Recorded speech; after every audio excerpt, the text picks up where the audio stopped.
नमस्कार मंडळी. आज आपण दसरा स्पेशल थाळी बनवणार आहोत. तर तीही एका तासात. म्हणजे काय होतं, आपल्याला हारं करावे लागतात दरवाजाला, रांगोळी काढावी लागते, तयार व्हावं लागतं आणि त्यात स्वयंपाकसुद्धा करायचा असतो. तर घाई गडबडीचा तुम्हाला एकाच कुकरमध्ये पूर्ण थालीवरून स्वयंपाक करता येईल अशा पद्धतीचा आपण स्वयंपाक केलेला आहे. तर अगदी सोपा आणि झटपट होणारा स्वयंपाक जर करायचा असेल तर तो कसा करायचा आपण बघणार आहोत इथे. त्यासाठी मी काय केलं आहे, कुकरचे 2 भांडे घेतलेत. एकामध्ये तूर डाळ घेतली आणि एकामध्ये तांदूळ घेतला आहे. तर आपण दोन्ही प्रमाण 1-1 वाटीचं घेतलं. त्यामध्येच आपल्याला या तांदळामध्ये सुद्धा खीर करायची आहे आणि भातसुद्धा ठेवायचा आहे. तुम्हाला जर जास्त भात हवा असेल तर तांदळाचं प्रमाण इथे वाढवायचं आहे. तर तूर डाळ आणि तांदूळ आपण धुवून घेतला आहे स्वच्छ पाण्याने. तर तूर डाळीमध्ये मी 2 वाट्या पाणी घालते आणि भातामध्ये सुद्धा 2 वाट्याला कमी पाणी घालायचं, 1.5 वाटीच पाणी घालायचं आहे. 1.5 वाटी पाणी भातामध्ये घातले म्हणजे तांदळामध्ये घातले आणि 2 वाट्या तूर डाळीमध्ये. चवीनुसार मीठ घालायचं भातामध्ये आणि डाळीमध्ये हळद घालायची अर्धा चमचा. व्यवस्थित आपल्याला मिक्स करून घ्यायचं आहे आणि मिक्स करून घेतल्यानंतर मी काय केलं, ते कुकर गॅसवरती ठेवून घेतला होता. थोडंसं पाणीसुद्धा घातलं खाली आणि आपलं खालचं जे चाळणी म्हणजे स्टँड असतं डब्याखाली ठेवण्याचं, ते आपल्याला ठेवायचं नाही आहे, कारण आपल्याला एका कुकरमध्ये भाजीची सुद्धा तयारी करायची. तर खाली मी तूर डाळीचा डबा ठेवला आहे, नंतर तांदूळ म्हणजे भात त्याचा डबा ठेवला आहे आणि 1 बटाटा घेतला आहे मोठा मी, त्याचे काप करून घेतलेत. त्याचे काप करून घेतल्यानंतर आपल्याला वरती झाकण लावून सुद्धा घेता येईल व्यवस्थित मोकळं. तर झाकण लावून मी याच्यात 4 ते 5 शिट्ट्या होईपर्यंत येथे मी काय केलं आहे, एका भांड्यामध्ये गव्हाचं पीठ घेतलं आहे आणि त्यात आपल्याला चवीनुसार मीठ टाकायचं. म्हणजे आपल्याला इथे पुऱ्या करायच्या आहे. दसऱ्याला सहसा आपण खीरपुरी जर केली तर पुरीसुद्धा करतो, म्हणजे खीर केली तर पुरी पण करतो. तर पिठाचा गोळा मळताना काय करायचं आहे, थोडं थोडं पाणी घालून आपल्याला पिठाचा गोळा व्यवस्थित मळून घ्यायचा आहे.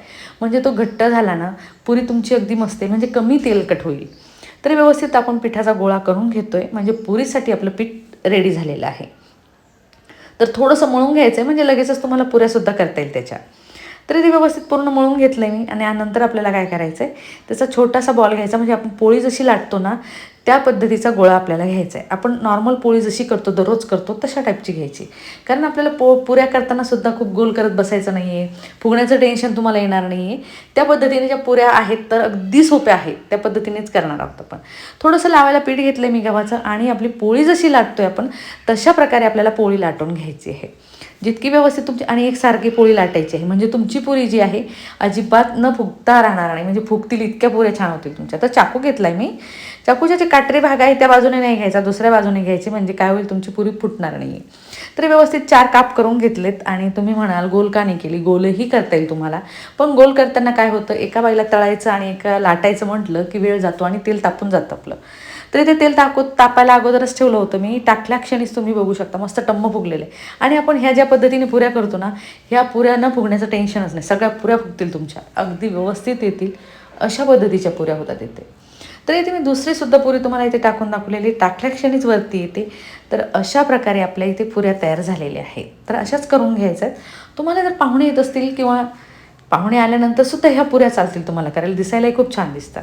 तर पुऱ्या आपल्या रेडी झाल्यात आणि आपण भजे करणार आहोत. तर आपल्याला बिना कांदा लसूण थाली असल्यामुळे काय होतं, आपण पत्तागोबीचे भजे करणार आहोत. त्यासाठी मी काय केलं आहे, 1 पाव पत्तागोबी आहे ती किसून घेतली जाडसर किसणीने. त्याचं किसून घेतल्यानंतर पाणी वगैरे काढायचं नाही आहे, तसंच ठेवायचं आहे. चवीनुसार मीठ घालायचं, 1 चमचा लाल मिरच पावडर घातली मी, 1 चमचा जिरे पावडर घालायची आहे आणि 1 चमचा ओवा घालायचा आहे. याने चव काय होईल, छान येईल तुमच्या ह्याला भज्याला. तर थोडासा कोथिंबीरसुद्धा घालून घेतला आहे, म्हणजे चांगला 1 वाटी घातला आहे मी. व्यवस्थित आपल्याला लाल मिर्च पावडर आणि आपण मीठ जे घातलेलं आहे ते व्यवस्थित मिक्स करून घ्यायचं आहे आणि नंतर 1 वाटी मी हरभरा डाळीचं पीठ घेतलं आहे. जसं जसं आपल्याला बाइंडिंग करता येईल, म्हणजे भज्याला चिटकून पीठ राहील, अति जास्तही नको आहे आणि कमीही नको आहे. आपल्या पाणी म्हणजे पत्तागोबीला जे पाणी आहे त्याला ओलावा येईल तिथपर्यंतच आपल्याला बेसन पीठ घालायचं आहे, नाही तर आपल्याला जास्त बेसन पीठ घालायची गरज नाही आहे. तर पाऊण वाटी मी इथे हरभरा डाळीचं पीठ घातलं आहे. जास्त आपल्याला ते बाकीचं जे उरलेलं आहे ते लागणार नाही आहे. तर व्यवस्थित आपलं भजे होतील अशा पद्धतीचं झालं आणि मी पाण्याचा हात अजिबात घेतलेला नाही आहे. तर आता काय करायचं, त्याचं आपल्याला छोटे छोटे बॉल घ्यायचे, आबडधोबड खूप दाबायचे नाही आहेत. जसे येतील हातामध्ये तसे थोडेसे दाबून घ्यायचे थोडंसं हलक्या हाताने. आणि आपल्याला तेल तापायला ठेवलेलंच होतं, कारण आपण पुऱ्यासुद्धा तळलेल्या होत्या. तर त्याच तेलामध्ये मी भजेसुद्धा काढून घेते. तर अलगद आपल्याला भजे सोडायचे आहेत आणि वरती येत नाही तोपर्यंत तिथे गॅस थोडा कमी करायचा. टाकल्यानंतर वरती येत नाही तोपर्यंत आपल्याला त्याला हात नाही लावायचा. नंतर आपल्याला चाळणीच्या साह्याने किंवा झाऱ्याच्या साह्याने व्यवस्थित आपल्याला खालीवर करून एकसारखे दोन्ही बाजूने भजे तळून घ्यायचे आहेत. म्हणजे तुमचे भजे जे आहेत ते अगदी खरपूस तळल्या जातील. आणि पत्तागोबीचे भजे तुम्ही एकदा तरी ट्राय करून बघा. पोटाचाही त्रास होणार नाही आहे, काहीच नाही, आणि चवीला खरंच खूप छान लागतील. तर अगदी सोपे आहे ते भजे करायला. आणि फक्त तळताना काय करायचे, चांगले ब्राऊन होईपर्यंत तळून घ्यायचं आहे. म्हणजे आतपर्यंत जे बेसन पीठ आणि पत्तागोबी आहे ती सुद्धा चांगली व्यवस्थित शिजल्या जाईल किंवा मऊ होल्या जाईल. तर वरतून भाग हा कुरकुरीत येतो आणि आतमध्ये सॉफ्ट येतो. तर अगदी मस्त कुरकुरीत भजे झालेत. तर त्याच कढईमध्ये मी आता काय करते, पापड आणि कुरडईसुद्धा तळून घ्यायचे आहेत आपल्याला. तर पापड आणि कुरडईसुद्धा मी इथे तळून घेते. तर पापडाची आणि कुरडईची लिंक मी तुम्हाला डिस्क्रिप्शन बॉक्समध्ये दिलेली आहे. कुरड्यासुद्धा आपल्या टाकल्या क्षणी फुलासारख्या फुलतात. तर मस्त कुरड्या आहेत. तर कुरडईसुद्धा आपली चिकाची जी कुरडई आहे तीसुद्धा मी इथे तळून घेतली आहे. तर आता आपलं कुकर लावलेलं होतं, आपण कुकरच्या शिट्ट्या झालेल्या आहे आणि कुकर आपलं थंड झालं आहे. तर आता आपल्याला ते बघायचं आहे वरण भात आणि बटाटा झाला आहे की नाही. तर इथे तुम्ही बघू शकता मस्त आपलं बटाटे शिजलेले आहेत आणि भातसुद्धा मस्त झाला आहे. तर आपलं वरणसुद्धा आपण बघणार आहोत. वरणसुद्धा व्यवस्थित झालं आहे आपलं. तर आपल्याला वरण भात बाजूला ठेवायचं आहे. वरणात थोडंसं गरम पाणी घालून घोटून घ्यायचं आहे आपल्याला. आणि आपल्याला आता काय करायचं, थोडासा राईस मिक्स करून घ्यायचा आहे.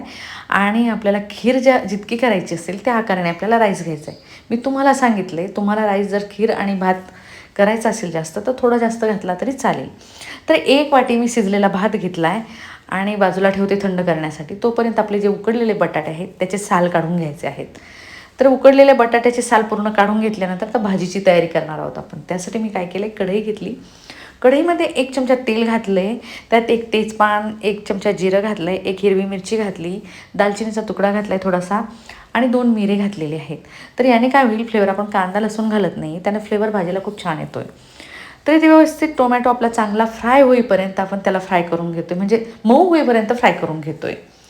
तर चांगला रंग येतो आहे तेलाला सुद्धा आणि टोमॅटो जो आहे तो मऊ होतो आहे आपला. तर मऊ झाल्यानंतर त्या स्टेजवरती मी अर्धा चमचा हळद घातली, 1 चमचा गरम मसाला घालायचा आहे, 2 चमचे लाल मिरची पावडर घालायची आहे. कारण आपलं बाकीचं जे साहित्य आहे ते थोडंसं कमी तिखट आहे, त्यासाठी आपल्याला भाजी थोडीशी स्पायसी लागेल.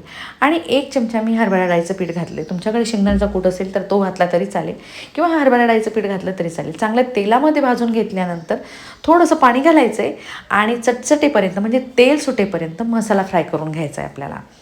तर इथे तुम्ही बघू शकता रंग आणि तेल सुटायला लागलेला आहे आणि टोमॅटो जो आहे तो अगदी नरम झालेला आहे. म्हणजे आपलं हे पूर्ण सारण शिजण्यापर्यंत टोमॅटो चांगला मऊ होऊन जातो आहे. तर इथे ग्रेव्ही आपली भाजीची तयार झालेली आहे. तर आपले उकडलेले जे बटाटे आहेत ना, त्यामध्ये काय करायचं आहे, थोडासा 2-3 काप जे आहे बटाट्याचे ते थोडेसे कुस्करून घ्यायचं आहे. कारण ग्रेव्ही ज्यावेळेस तयार होते ना बटाट्याची त्यावेळेस ती खूप छान लागते. तर थोडंसं आपण बटाटे उकडलेले त्यात मिक्स केलेत आणि थोडेसे मसाल्यामध्ये फ्राय करून घ्यायचे आहेत. ते व्यवस्थित फ्राय करून झालं की काय करायचं, गरम पाणी घातलं तरी चालेल, मी थंडच पाणी घातले. गरम पाणी जर घातलं तर भाजीला रंग आणि चव अगदी छान येते. तर गरम पाणी नक्कीच घाला. तर व्यवस्थित आपल्याला मिक्स करून घ्यायचं आहे. भाजीचा रंग आणि चव खरंच खूप छान झालेली आहे. बिना कांदा लसूण आहे, परत असं काही नाही की चव चांगली येणार नाही, मस्त लागते. आपण सहसा दसऱ्याला, दिवाळीला, महालक्ष्मी पूजनाला बिना कांदा लसूणचीच थाली करतो आहे. तर तशाच पद्धतीची थाली आहे. तर चवीनुसार मीठ घातले आणि मस्त खळखळून उकळी येऊ द्यायची आहे आपल्याला. त्याला खळखळून उकळी आली की भाजीला चमचा घालायचा आहे थोडंसं, म्हणजे चमच्याने फिरून घ्यायची भाजीला, म्हणजे आपली भाजी जी आहे ती अगदी मस्त. आणि बटाटे तर आपण उकडूनच घेतलेले आहेत, त्यामुळे जास्त शिजण्याची गरज नाही. त्यामुळे पाण्याची क्वांटिटी जी आहे ती 1 ग्लासाचीच मी घातलेली आहे, म्हणजे 1च ग्लास घातलं आहे. मस्त कोथिंबीर टाकायचा वरतून आणि आपली भाजी आता रेडी आहे. तर आता आपल्याला करायची आहे पुढची तयारी. तर आपलं भाजी झाली, आता वरण करायचं आहे. वरणासाठी मी काय केलं आहे, 1 कढई घेतली, कढईमध्ये अर्धा चमचा तेल घालायचं आहे. तुम्हाला तूप आवडत असेल तर तुम्ही तूपसुद्धा घालू शकता. तर अर्धा चमचा जिरं, अर्धा चमचा मोहरी घातली, छान तडतडू द्यायची त्याला. तडतडलं की लगेचच त्यात अर्धा चमचा हळद घालायची आहे, अर्धा चमचा हिंग घालायचा आहे आणि थोडासा कोथिंबीर घालायचा आहे. हे छान तळून झालं की आपण वरण जे पाणी घालून घुटून ठेवलेलं होतं ते घालायचं आहे. आणि तुम्हाला पातळची क्वांटिटी जशी हवी असेल वरणाची तसं ठेवायचं आहे. तर मला खूप पातळही नको, खूप घट्टही नको, मीडियम आपलं वरण केलं आहे मी. थोडंसं अर्धा ग्लास पाणी घालून घेतलं आहे आणि चवीनुसार मीठ घालून आपल्याला यालासुद्धा खळखळून उकळी येऊ द्यायची आहे. वरण आपलं इथे रेडी झालं आहे, म्हणजे तयार झालेलं आहे. तर आपलं कुकरमधलं खीर राहिलेली आहे. आपण भात झाला आहे, वरण झालं आहे, भाजी झाली आणि आता आपल्याला खीर करायची. मी त्यासाठी काय केलं, मिक्सरचं 1 भांडं घेतलं आहे, त्यात अर्धी वाटी साखर घातली, 4-5 वेलदोडे घातलेत आणि खोबऱ्याचा कीस घातला आहे, तो आपल्याला बारीक करून घ्यायचा आहे. म्हणजे खीरसुद्धा तुमची अगदी सोपी आहे, खूप काही साहित्यही लागत नाही. साहित्याचं जाऊ द्या हो, पण करायला खूप सोप्या पद्धतीने केलेली आहे. तर त्याच मिक्सरच्या भांड्यात आपण जो तांदूळ म्हणजे भात शिजलेला ठेवला आहे तो घालायचा आहे आणि अर्धा ग्लास दूध घालून आपल्याला त्याची पेस्ट करून घ्यायची आहे. म्हणजे आपल्या खिरीचं लगेच फोडणी घातली की लगेच आपली खीर उकळी आली की तयार आहे. तर ते व्यवस्थित आपलं सारण झालं आहे. तर आता एक पॅन घेतला म्हणजे भांडं घेतलं आहे मी, त्यामध्ये तूप घातलं आहे अर्धा चमचा आणि चांगले ब्राऊन होईपर्यंत आपल्याला ड्रायफ्रूट तळून घ्यायचे आहे. तर ते ब्राऊन होईपर्यंत आपण ड्रायफ्रूट तळून घेतल्यानंतर आता काय करायचं आहे आपल्याला, त्यामध्ये आपलं खिरीचं जे सारण ठेवलेलं होतं ते घालायचं आहे आणि दूध घालायचं आहे परत त्यामध्ये. तर इथे पूर्ण सारण आपलं घालून झाल्यानंतर 1 ग्लास दूध घातले मी त्यासोबत. तुम्हाला जर वाटत असेल थोडी घट्ट होते तर थोडंसं अजून दूध घातलं तरी चालेल. तर व्यवस्थित उकळी आली तुमची की म्हणजे खीर आपली झटपट रेडीसुद्धा झालेली आहे. लागतोय का काही वेळ? अजिबात वेळ लागत नाही आहे. तर थोडंसं केसर असेल तर केसरसुद्धा घाला, नसेल तर नाही घातलं तरी चालेल. तर थोडंसं केसर घातले, चांगली खळखळून यालासुद्धा उकळी येऊ द्यायची आहे. उकळी आली की आपली जी खीर आहे थोडीशी गरम असताना थोडीशी पातळ वाटेल, कारण थंड झाल्यानंतर खूप घट्ट होते. तर इथे व्यवस्थित आपली खीर रेडी आहे आणि मस्त आपली खीरसुद्धा झाली. तर गॅस बंद करायचा आहे आणि आता आपला पूर्ण स्वयंपाकसुद्धा झाला आहे, तर वाढण्याची तयारी करायची आहे.